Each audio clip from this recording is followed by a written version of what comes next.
7. Jazz.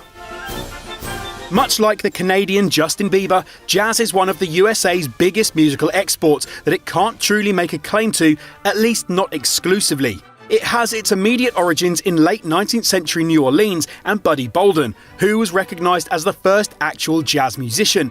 But the history of bop, bebop, and the dozens of other subgenres of jazz goes much deeper, not to mention darker.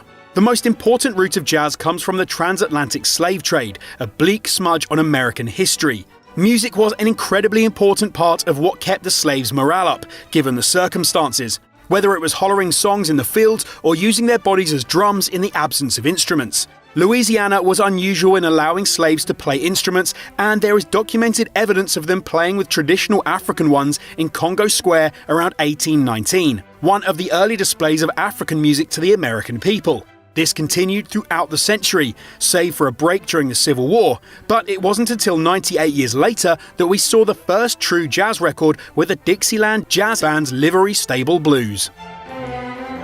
6.